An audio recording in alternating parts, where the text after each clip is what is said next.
Hey everybody, it's Jeff, and this is part 6, take 2 of the U.S. Army G7107 by MiniArt. I had a bit of a technical issue yesterday. I was putting things together and narrating. Everything was going real well, not even thinking about the file size. Got down to the end, the file was over 6 gigabytes. And I tried to upload it to my little Chromebook, and it said, nope, not going to do it. So I tried every way I could think of. I tried it over the internet, through the Wi-Fi. I tried it with a cable. The phone does not have a memory card, so I can't just pull the memory card and put it in the computer.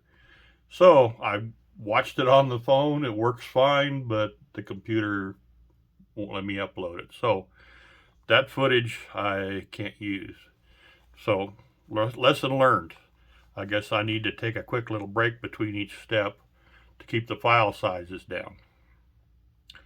So on part 6 of this video series, we're going to do step 11, 12, 13, 14, and 15. And I'll just show you what I did and show you where I'm at on the model.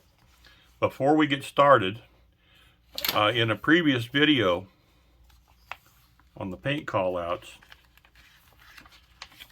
I said that there was an error, G7107.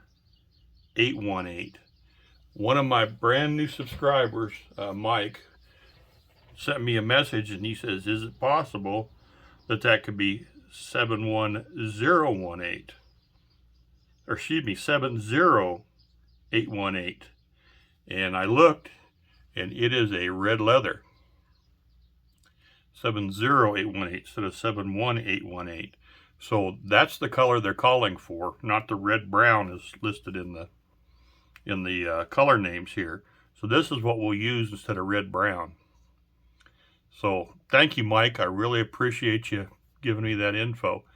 I didn't even think about just transpose number. I thought they just completely, made a mistake there. So we've got that sorted. We'll be using that color instead. Okay. I'll show you what I did. I'm sorry guys, but the footage is just unusable. So on step 11 here, I'll show you real quick, and I'll use the pointer. I'll put some pictures up too, but we attached the brake drums to the front, which is BC15 on both sides. They are identical, so you don't have to worry about getting them, the right way around or anything.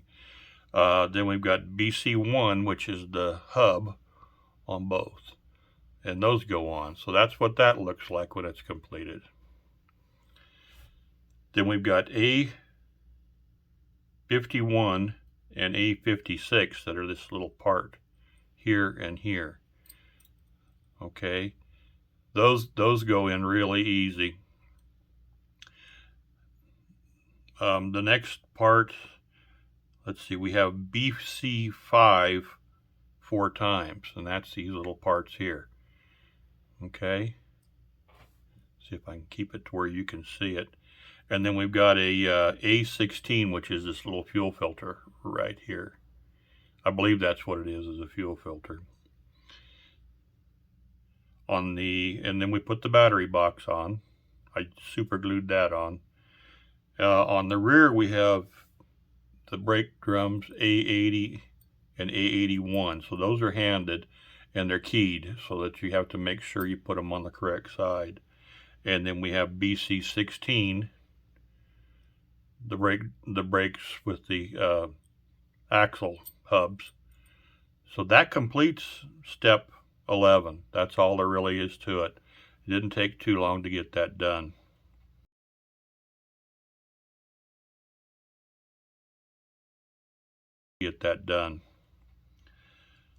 In step 12,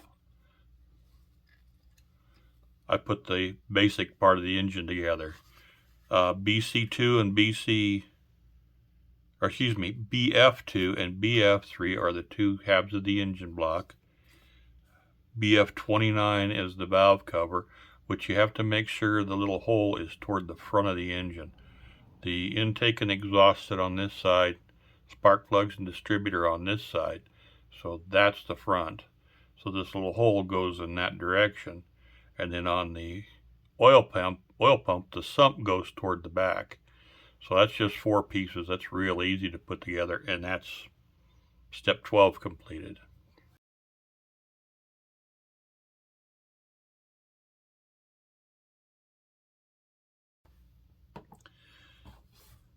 On 13,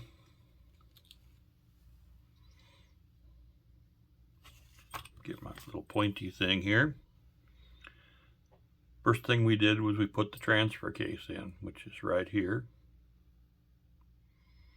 Okay, and then we have BE10, which are the little universal joints. We put one here and one here. What I did is I put one in with the regular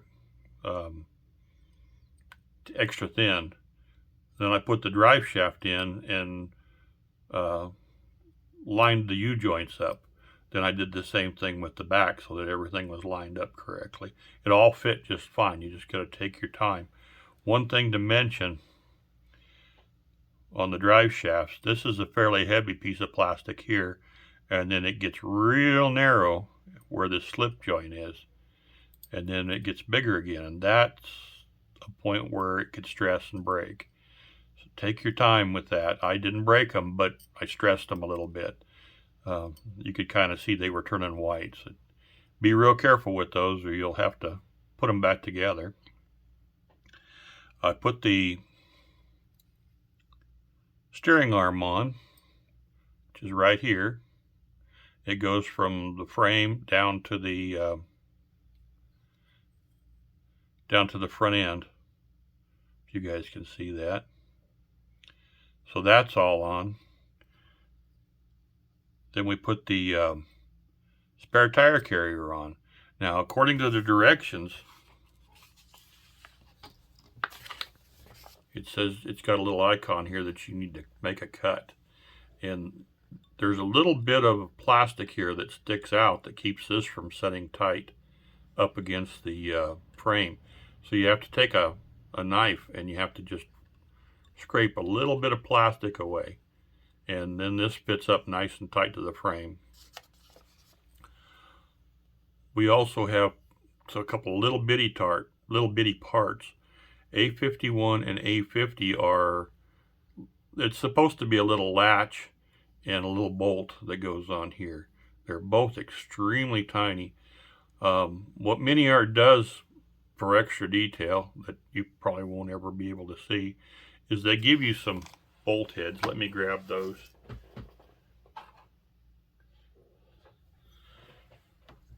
On part A50,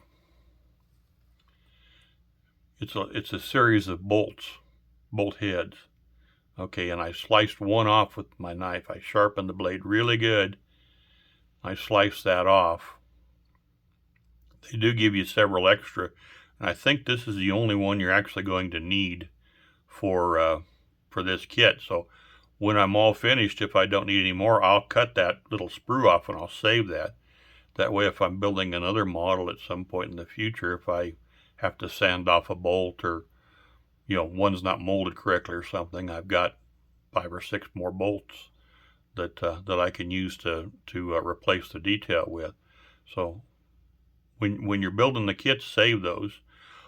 For those of you that have purchased the Austin 1918 armored car from MiniArt, they do this same procedure with a lot of the rivets on that.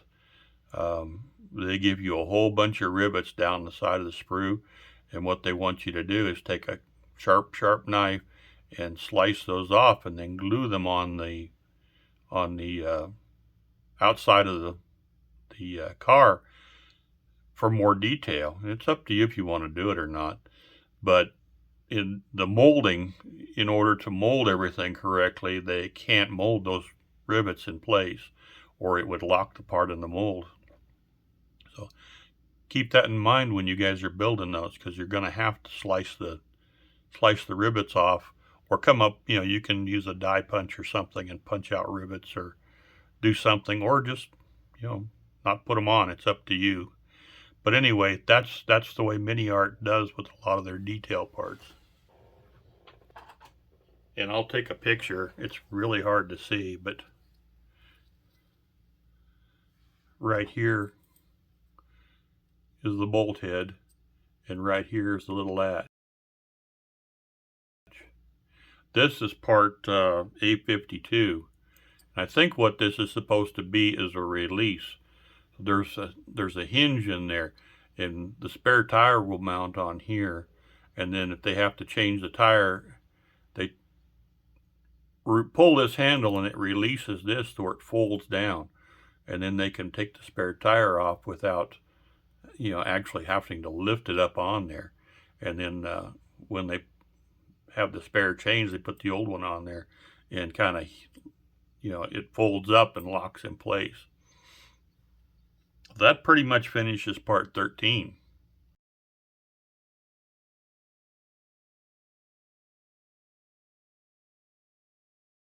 That pretty much finishes part 13.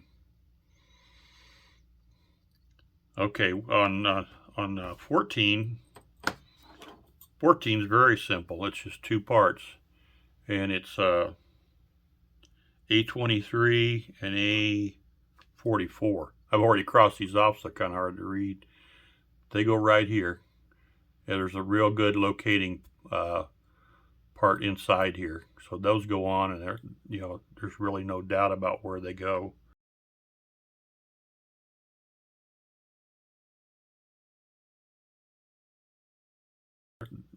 There's really no doubt about where they go. Part 15 had me puzzled for a little bit. When I first looked at the instructions, it's just one part of Photo-etch. And I was thinking it went on the bottom of the vehicle. I thought, well, that's not going to work. There's no way you can put that part, on the bottom, because there's just not room for it. And then I realized this is the top. Okay, the little hole right here is where the gas filler will go in. So that's got to be the top of the tank. So I bent the Photo-etch, and I put it in there, and it just didn't quite fit right. The problem is that it's just too close to the tank. So I had to trim just a tiny little bit off of the end of the Photo-etch that has the bolt hole in it, so I could get it in there all the way. And when I got it in, I put some CA on it, and it went in just fine after that. But that goes on the top part of the vehicle, because here's the hole here where the gas filler will go in. So that wasn't too difficult. Just had to figure out exactly where it went and trim that tiny bit off.